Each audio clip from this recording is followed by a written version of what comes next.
Dan ini menjadi taruhan terkait dengan seberapa jauh komitmen pemerintah di dalam menangani kasus hukum.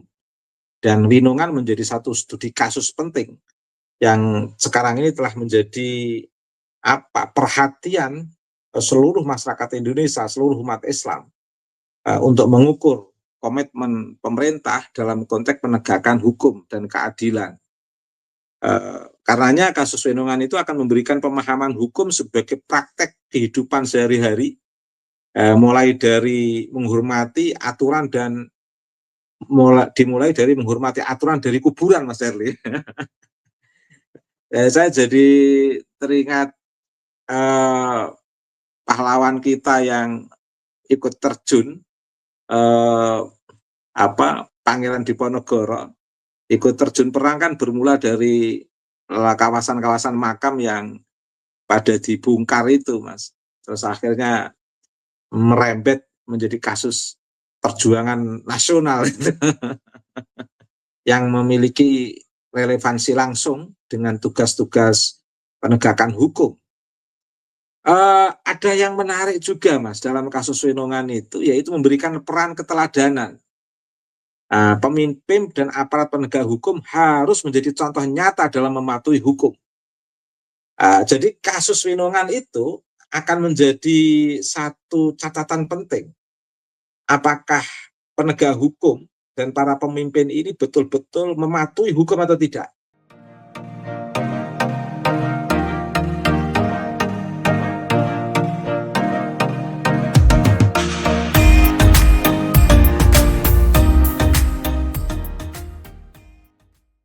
Baik, terima kasih Mas Herli. Saya ingin mengambil tema besar pasca saya mendengarkan apa yang telah dipaparkan Mas Eri dari hasil riset yang cukup memiliki akurasi yang luar biasa, rasional, dan dampak-dampaknya bisa dirasakan dari hasil riset Mas Eri tersebut. Dan ada beberapa catatan memang saya terkait dengan riset tersebut, Mas, bahwa kasus Winongan itu menurut saya memang menjadi studi kasus sepanjang sejarah manusia pada akhirnya nanti. Artinya apa? Kalau memang diproses dengan penuh keadilan, nanti akan menjadi catatan sejarah yang positif terhadap pengadilan kita di pemerintahan kita. Tapi kalau proses hukumnya penuh ketidakadilan, nanti akan menjadi catatan negatif sepanjang sejarah terhadap wajah buram hukum kita, keadilan kita di negeri kita. Seperti kemarin sebenarnya sudah ada satu proses yang menurut saya kurang bagus, yang langsung tangkap tanpa ada bukti, tanpa gelar perkara. Ini problem. Karena dalam posisi apapun, sebelum saya kejauh menjelaskan apa yang ingin saya paparkan, saya ingin mengawali dari Nazam Zubat karya Syekh Ahmad Ruslan di bab dakwah, Mas. Bab dakwah utawi iki iku bab nerangake dakwah. Saya maknai pakai tradisi pesantren, Mas Herli. Jadi bab dakwaan.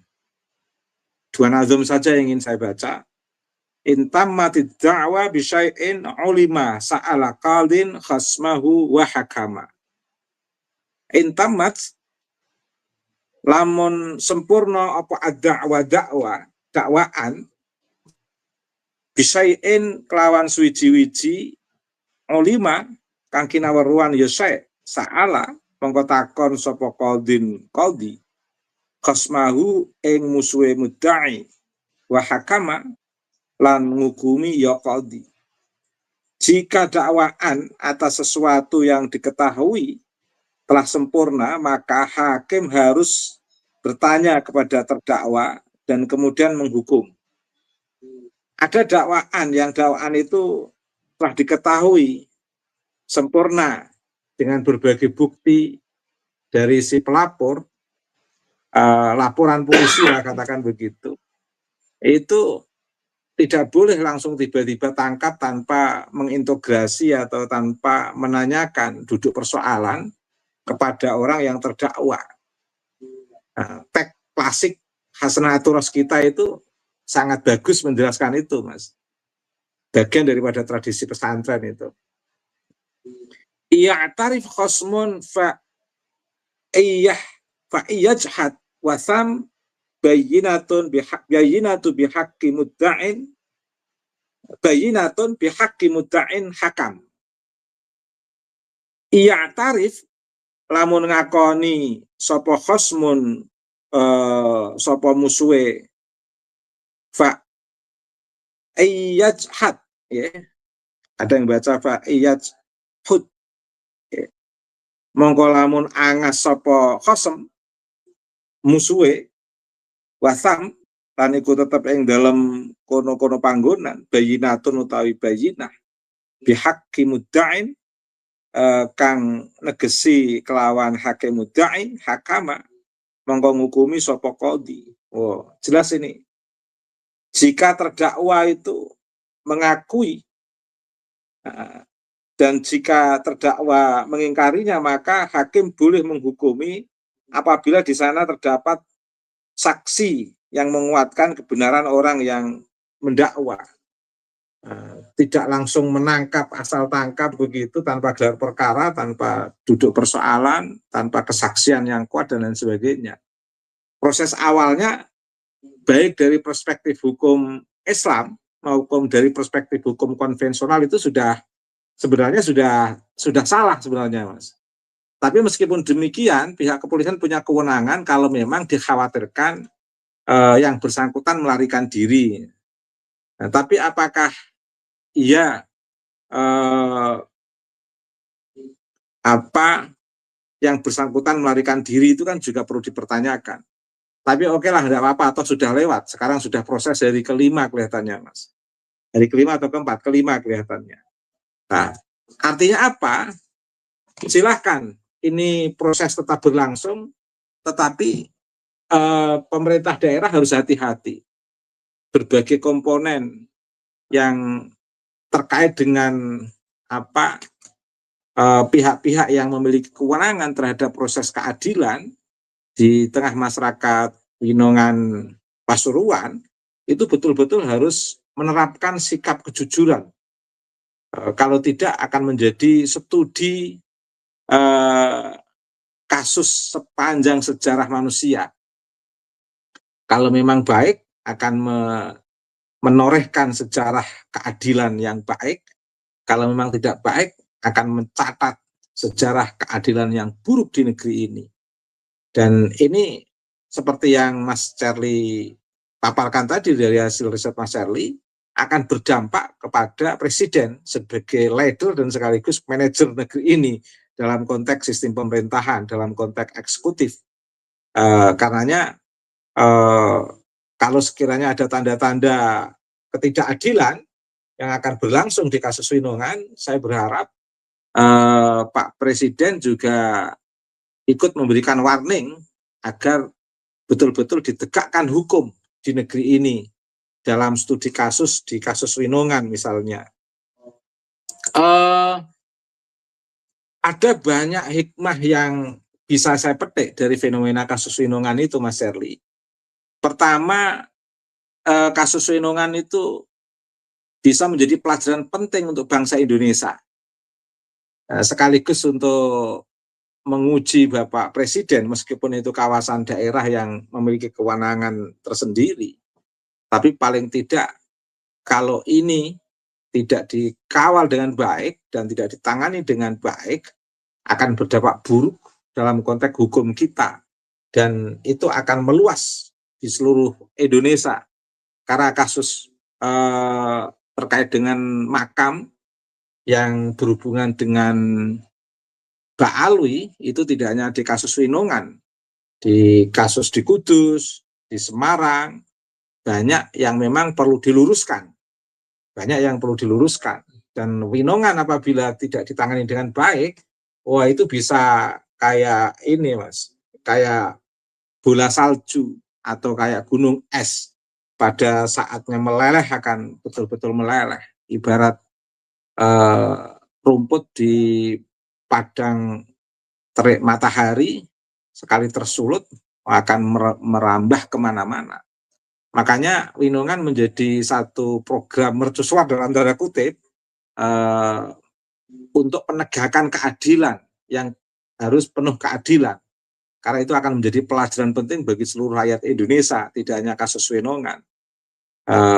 Kasus Winongan terkait dengan makam, tetapi fenomenanya terjadi di mana-mana, tidak hanya terjadi di Winongan, di Semarang, di banyak daerah yang sekarang ini mulai bermunculan, ingin meluruskan makam-makam yang kita menangis, digunakan media untuk membohongi masyarakat kecil yang notabene pada senang ziarah.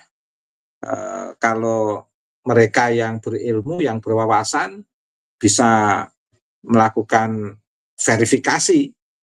Saya sendiri senang ziarah Mas Serlis, tapi kan kita memahami sehingga ada langkah-langkah verifikatif terhadap kuburan-kuburan yang dinobatkan oleh kelompok-kelompok tertentu sebagai kuburan dengan istilah kuburan keramat.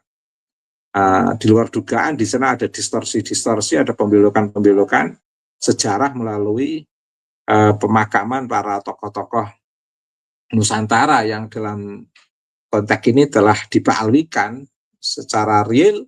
Kasus itu terjadi di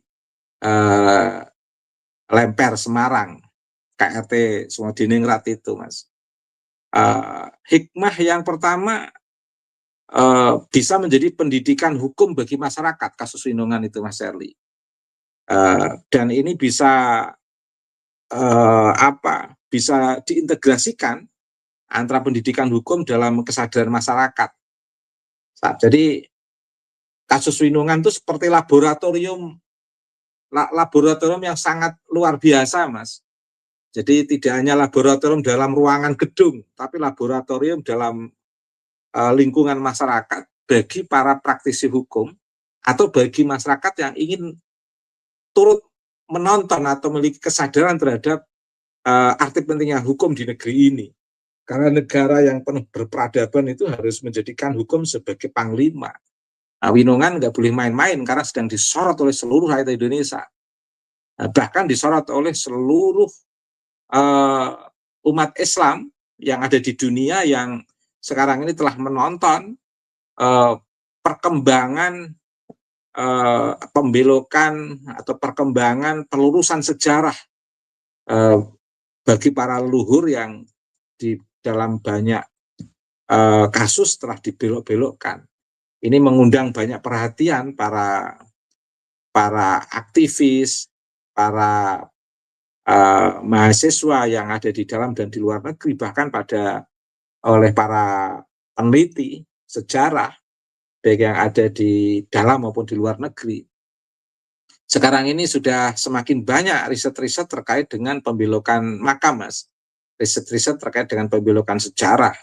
Dan riset-riset dalam konteks diskursus Pak Alwi sekarang ini sudah semakin banyak, Mas. Karenanya kasus Winongan ini kalau nggak ditangani dengan baik, akan menjadi data yang tidak baik. Tapi kalau ditangani dengan baik, akan menjadi data yang baik. Dan ini menjadi taruhan terkait dengan seberapa jauh komitmen pemerintah di dalam menangani kasus hukum. Dan Winongan menjadi satu studi kasus penting yang sekarang ini telah menjadi perhatian seluruh masyarakat Indonesia, seluruh umat Islam untuk mengukur komitmen pemerintah dalam konteks penegakan hukum dan keadilan. Karenanya kasus Winongan itu akan memberikan pemahaman hukum sebagai praktek kehidupan sehari-hari, mulai dari menghormati aturan dan dimulai dari menghormati aturan dari kuburan, Mas Erli. Saya jadi teringat pahlawan kita yang ikut terjun, Pangeran Diponegoro, ikut terjun perang kan bermula dari kawasan-kawasan makam yang pada dibongkar itu, Mas. Terus akhirnya merembet menjadi kasus perjuangan nasional. Jadi memang jangan disepelekan kuburan. Bermula dari kuburan akan menjadi pelajaran penting apakah hukum itu ditegakkan atau tidak di negeri ini, gitu Mas Herli. Ini ini saya ingin turut membacakan lah kalau barangkali bermanfaat. Karena tidak semua orang bisa memahami fenomena ini, maka saya mencoba ingin ikut memahamkan kepada publik, juga kepada pemegang kebijakan yang memiliki kewenangan langsung dengan persoalan hukum di negeri ini, Mas. Dan kasus Winongan itu juga bisa memberikan penyuluhan dan sosialisasi hukum kepada masyarakat, Mas. Tidak main-main itu, Mas. Bisa menjadi media kampanye dan sosialisasi tentang arti penting hukum dan berbagai masalah hukum di masyarakat di negeri ini, di Indonesia. Bermula dari kuburan Winongan Mas, Pasuruan. Dan juga bisa memanfaatkan teknologi untuk menyajikan materi hukum dalam format yang menarik seperti video edukatif dan seperti yang kita lakukan malam ini. Ini kan bagian daripada upaya kita memanfaatkan teknologi untuk mendidik kesadaran hukum terhadap masyarakat, juga terhadap para pemegang kebijakan yang memiliki relevansi langsung dengan tugas-tugas penegakan hukum. Ada yang menarik juga, Mas, dalam kasus Winongan itu, yaitu memberikan peran keteladanan. Pemimpin dan aparat penegak hukum harus menjadi contoh nyata dalam mematuhi hukum. Jadi kasus Winongan itu akan menjadi satu catatan penting. Apakah penegak hukum dan para pemimpin ini betul-betul mematuhi hukum atau tidak?